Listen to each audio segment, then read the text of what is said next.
Oke, saya sudah siap nih. Kita membahas materi berikutnya dan kalau kemarin saya sampaikan mengenai bagaimana bunyi itu dihasilkan, kali ini kita akan membahas mengenai materi suprasegmental. Sebentar, saya buka materinya dulu. Suprasegmental. Ya, di sini ada dua hal yang sudah saya siapkan. Yang pertama adalah unsur suprasegmental, yang kedua adalah silabel. Sebelum membahas mengenai suprasegmental, di sini saya merunut dulu sebenarnya ketika kita mempelajari suprasegmental itu butuh memahami apa saja. Yang pertama pastinya kita akan bicara mengenai fonem. Fonem itu bunyi ya. Bunyi menurut bisa dipisah atau tidaknya terbagi menjadi dua. Ada segmental dan suprasegmental. Ini secara logika sebenarnya sudah bisa dinalar ya. Jadi segmental adalah fonem yang bisa dibagi. Ya, contohnya ada kata bahasa dalam nomina yang dibunyikan bisa dibagi menjadi 3 suku kata. Ada ba, ha, dan sa. Atau dibagi lebih kecil lagi ada b, a, h, a, s, a. Itu segmental. Jadi ada ruas-ruasnya.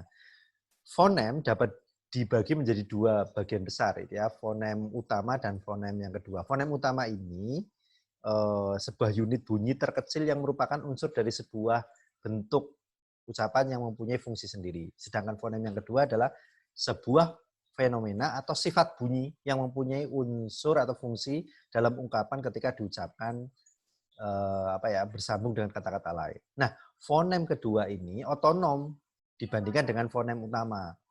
Tidak termasuk bagian dari suku kata, tetapi dapat diketahui apabila suatu kata disambungkan dengan kata lain atau sebuah kata digunakan dalam penggunaan khusus. Fonem utama disebut dengan segmental, sedangkan fonem kedua disebut dengan bunyi suprasegmental atau sesuatu yang menyertai fonem tersebut. Nah, di sini ada suara, intonasi, panjang pendeknya, getaran suara yang menunjukkan emosi tertentu.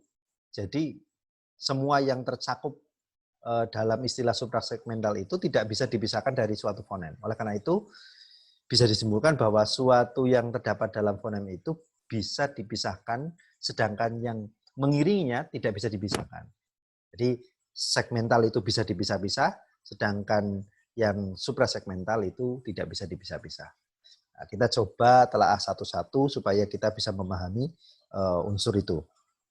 Nah, meskipun di sini sudah jelas letak perbedaan keduanya, tapi ada perbedaan yang patut kita telaah lagi, yaitu perbedaan menurut jenis makna yang dihasilkannya untuk memahami pembagian tersebut. Bisa dilihat pada ilustrasi berikut ini. Ketika seorang mengucapkan nomina ibu secara datar, ibu begitu ya, ibu secara datar tanpa diiringi oleh intonasi atau getaran-getaran tertentu, maka fonem yang mengandung kata ibu tersebut hanya dapat dipahami makna sebagai ibu saja. Jadi hanya dipahami sebagai sebuah kata yang biasa. Tetapi kalau diucapkan dengan intonasi yang kasar misalnya, atau diintonasi dengan keras, atau mungkin alunan tertentu, mungkin kita bisa akan menangkap satu yang lain. Ibu, gitu. Atau mungkin kesedihan yang kemudian berada di dalam dasar relung hati. Itu artinya bahwa intonasi, getaran-getaran yang tidak biasa, itu bisa memberikan dampak yang berbeda dalam sebuah ucapan, dalam sebuah bunyi. Nah, dari ilustrasi tersebut, kita bisa menyimpulkan bahwa perbedaan antara segmental dan suprasegmental adalah, kalau yang pertama, yaitu segmental, dia hanya menghasilkan makna tekstual, sesuatu yang ada pada kata tersebut, misal nomina tersebut. Sedangkan yang kedua mampu menghasilkan makna yang kontekstual, karena berhubungan dengan apa yang kemudian mengiringi fonem tersebut. Itu, kita akan bahas satu-satu lagunya. Yang pertama adalah penggalan kata. Penggalan kata terjadi akibat tekanan udara dari paru-paru dan keluarnya udara dari paru-paru tersebut secara terputus-putus, yang hanya memungkinkan terjadinya beberapa bunyi. Setiap tekanan yang dilakukan oleh dinding penyekat rongga dada terhadap udara yang terdapat di dalam paru-paru memungkinkan terjadinya sederetan penggalan.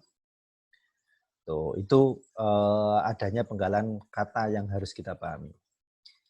Oke, kita masuk ke pembahasan berikutnya mengenai pengertian bunyi suprasegmental. Bunyi suprasegmental adalah bunyi yang menyertai bunyi segmental dengan beberapa unsur yang menyertainya. Di sini yang biasanya dipelajari itu ada 4, tapi saya coba menambahkan beberapa konsep lain supaya pemahaman kita mengenai unsur suprasegmental itu bisa menjadi lebih luas. Ada tekanan, ada durasi, ada nada, ada sendi, ada aksen, ada intonasi, dan ritme. Dan semua itu perbedaannya tipis begitu, perbedaannya tipis.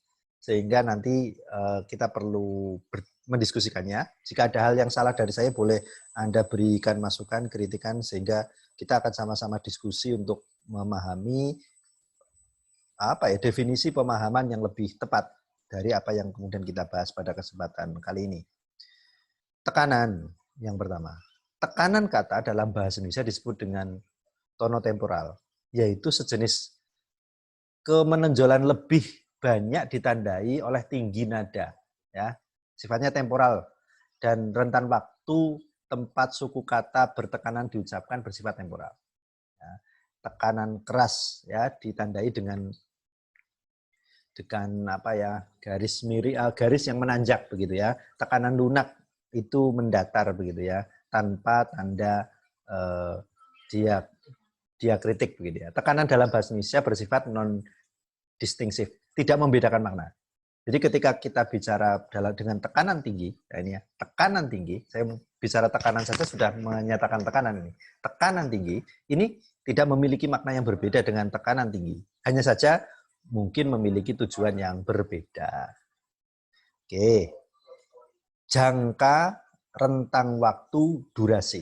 Nah, adalah panjang atau lama waktu yang diperlukan untuk mengujarkan sebuah bunyi bahasa, yaitu vokal. Ya, tekanannya pada vokal. Jangka dalam bahasa Indonesia bersifat non-distinktif atau tidak memiliki perubahan makna. Jangka disimbolkan dengan tanda titik begitu ya, dengan jumlah tertentu diletakkan di belakang fonem vokal. Titik 1, 1 mora. Titik 2, 2 mora. Titik 3, 3 mora. Ya. Kamu, nah itu kan, kamu, itu kan. Kamu beda. Durasinya berbeda.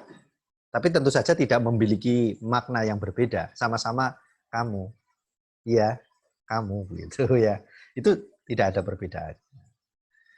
Yang ketiga, nada. Nada. Saya ngomongnya juga harus bernada ya. Nada adalah tinggi rendahnya bunyi ujaran.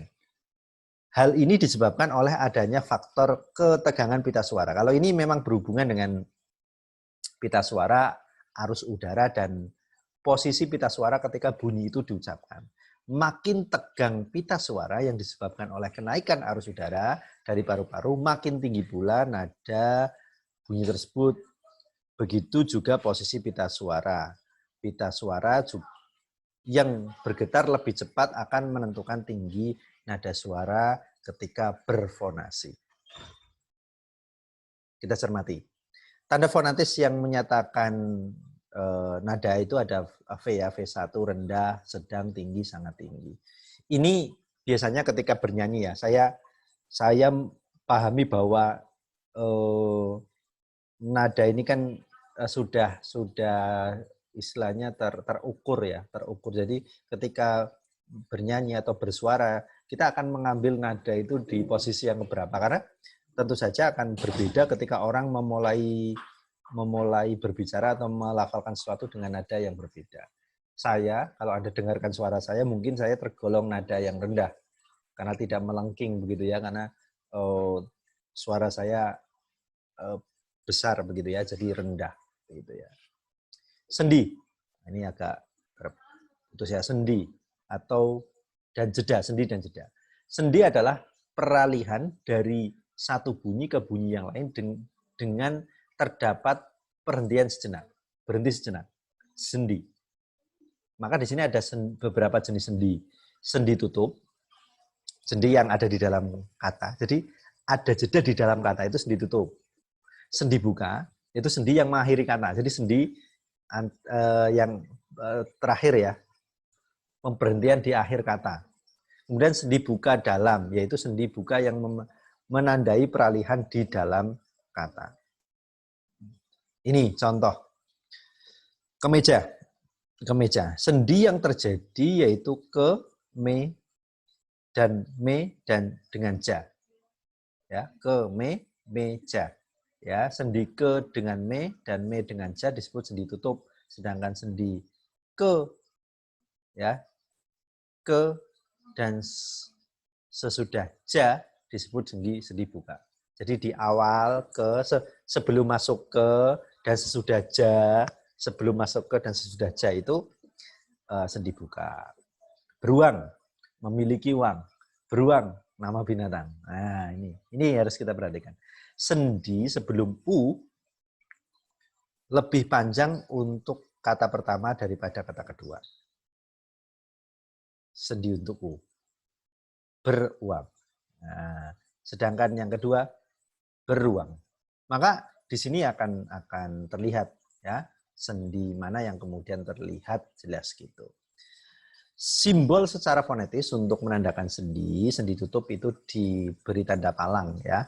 Sedangkan sendi buka itu tanpa simbol begitu. Kenapa tanpa simbol? Karena sudah ada spasinya, tidak perlu diberi tanda. Misal ke meja, ia melempar uang lubang ke meja itu, Jadi di sini ada posisi plusnya, ada posisi palangnya. Oke, tadi sudah sendi, kemudian jeda. Jeda adalah perhentian yang menandai batas terminal intonasi kalimat. Nah, jadi beda ya. Kalau sendi itu ya seperti jeda tapi lebih cepat dibandingkan dengan itu. Nah, jeda itu ada jeda final, yaitu perhentian berada di akhir kalimat atau menandai intonasi berakhir, intonasi final. Sedangkan jeda non final yaitu pemberhentian berada di tengah kalimat yang menandai frase tertentu. Nah, intonasi yang digunakan ini tandanya. Final, non final. Contoh, ini ya. Guru baru datang. Guru baru datang. Jadi jeda dalam bahasa Indonesia berperan menentukan makna kalimat. Ya, jeda menentukan makna kalimat. Aksen merupakan perpaduan antara tekanan dengan nada. Aksen merupakan tekanan dalam kalimat, artinya pada aksen, tekanan jatuh pada kata tertentu dalam sebuah kalimat. Fungsi aksen yaitu menunjukkan bagian yang terpenting oleh penuturnya. Notasi yang digunakan berupa garis panjang yang diletakkan di bawah bunyi segmental. Ya, Bapak sedang bekerja di pasar. Ya, Bapak sedang bekerja di pasar. Berarti bukan saya, bukan ibu. Ya, Bapak sedang bekerja di pasar. Jadi sedang, bukan ingin atau telah. Beda ya. Yang pertama, Bapak sedang bekerja di pasar. Yang kedua, Bapak sedang bekerja di pasar. Jadi titik tekannya berbeda atau aksennya berbeda. Yang keenam adalah intonasi. Adalah naik dan turunnya nada dalam pelafalan kalimat atau perubahan titik nada dalam berbicara. Intonasi merupakan perpaduan antara nada, jangka, tekanan, dan jeda dalam suatu perwujudan. Intonasi dapat menentukan ragam kalimat deklaratif, yaitu berita, interrogatif, tanya, dan imperatif atau perintah. Contoh, ini contohnya memang umum ya. Elias Pikal menang. Jika diucapkan dengan intonasi menurun, maka memberikan arti pernyataan atau memberitahu. Namun jika kata menang menandakan tekanan, maka menyatakan kalimat deklaratif. Atau bahkan Elias Pikal menang itu menjadi kalimat tanya, ya, sehingga di situ akan memberikan gambaran pada kita terkait dengan fungsi dari intonasi. Maka ketika berbicara ya harus berintonasi, jangan datar-datar saja. Ritme adalah pola pemberian tekanan pada kata dalam kalimat, atau ritme merupakan perpaduan antara jangka dan tekanan. Dalam bahasa Indonesia, ritme didasarkan pada jumlah suku kata yang ada dalam kalimat. Contoh, John di sini kini, guru besar itu di Bandung malam ini. Kedua kalimat diucapkan dalam waktu yang berbeda. Kalimat satu terdiri atas 6 suku kata yang diucapkan lebih pendek dari kalimat dua yang terdiri atas 12 suku kata. Nah, itu artinya bagaimana kemudian kita meritmekan pembacaan John di sini kini. Guru besar itu di Bandung malam ini. Nah, ini kan ritmenya berbeda karena memang tujuannya memang berbeda. Oke, lalu apa saja yang mempengaruhi konsep-konsep di atas? Kita akan lebih memperdalam. Di sini ada panjang pendek durasi. Di sini bahwa ketika kita bicara suprasegmental, kita memang harus lebih mendalami konsep ini. Bunyi segmental juga dapat dibedakan dari panjang pendeknya ketika bunyi itu diucapkan. Bunyi panjang untuk vokoid diberi tanda mora, yaitu satuan waktu pengucapan dengan tanda titik 1 menandakan mora 1 mora, titik 2 mora, menandakan titik 3 juga 3 mora. Menandakan sementara itu bunyi-bunyi untuk kontoid diberi tanda rangkap dengan istilah geminat. Geminat berbeda dengan homogran. Secara fonetik, geminat adalah rentetan artikulasi yang sama besar, identik, sehingga menimbulkan pemanjangan kontoid. Sedangkan homogran adalah bunyi-bunyi bahasa yang dibentuk dengan alat atau daerah artikulasi yang sama, tetapi dengan cara kerja agak berbeda. Misalnya bunyi teh dan de adalah bunyi homogran karena sama-sama apikodental, ya, apikodental. Teh, deh gitu ya, apikodental. Tetapi terdapat perbedaannya, yaitu tidak bersuara dan bersuara. Ya, nanti Anda harus bisa membedakan mana yang bersuara, mana yang tidak bersuara. Oke, ini contoh-contoh dalam bunyi bahasa lain, ya. MAPJ, MAPPJ, Habibi, Habibi. Berbeda, Habibi, kekasih, Habibi, kekasihku. Jadi kontoid panjang mempunyai makna atau fonemis. Dalam bahasa Indonesia memang aspek durasi tidak membedakan makna atau tidak fonemis. Juga tidak mempunyai makna atau tidak morfemis. Abdul Khair menjelaskan bahwa durasi berkaitan dengan masalah panjang pendeknya atau lama singkatnya suatu bunyi ucapan. Itu ya, jadi tanda itu tidak mempengaruhi makna. Berbeda dengan bahasa Arab ya, yang memang mempengaruhi makna. Sehingga ketika membaca Al-Qur'an, ketika salah panjang pendeknya itu bermasalah karena panjang pendek dalam membaca Al-Qur'an itu memang memiliki makna yang berbeda. Oke, selain itu ada kesenyapan. Kita butuh sesuatu yang senyap untuk memahami bunyi bahasa. Di sini yang dimaksud adalah penghentian adalah pemutusan suatu arus bunyi segmental ketika diujarkan oleh penutur. Nah, sebagai akibatnya akan terjadi kesenyapan di antara bunyi-bunyi terputus itu. Kesenyapan itu bisa berada di posisi awal, tengah, dan akhir ujaran. Nah, ini tadi sudah kita ungkapkan prinsipnya bahwa ketika kita berujar maka pastinya akan ada hal yang kemudian terhenti di tengah-tengah, senyap, tidak ada suara, walaupun ada yang cepat, ada yang lama begitu. Nah, senyap itu nanti kalau di sini akan ada sendi luar menunjukkan batas-batasnya. Misal antar kata dalam frasa ditandai dengan garis miring 1, antar frasa dalam klausa ditandai dengan garis miring 2, jeda akhir dengan tanda cross gitu ya, cross itu. Itu gambaran umum mengenai suprasegmental. Kita lanjutkan saja ke bagian berikutnya, yaitu suku kata atau silabel. Ini singkat saja karena sebenarnya teman-teman pastinya sudah paham betul mengenai suku kata. Jadi suku kata, nama istilah lainnya di dalam konsep fonologi itu ada silabel. Adalah satuan ritmis terkecil dalam suatu arus ujaran. Tapi di sini kita tidak hanya bicara silabel, ini persoalan hanya ritmis saja, tapi kita tahu ada polanya. pola suku kata di dalam bahasa Indonesia itu ada vokal, gitu ya. Yang nomor 1 itu V. V itu vokal. Contohnya A dalam kata adik. A, adik. Jadi A itu vokal saja.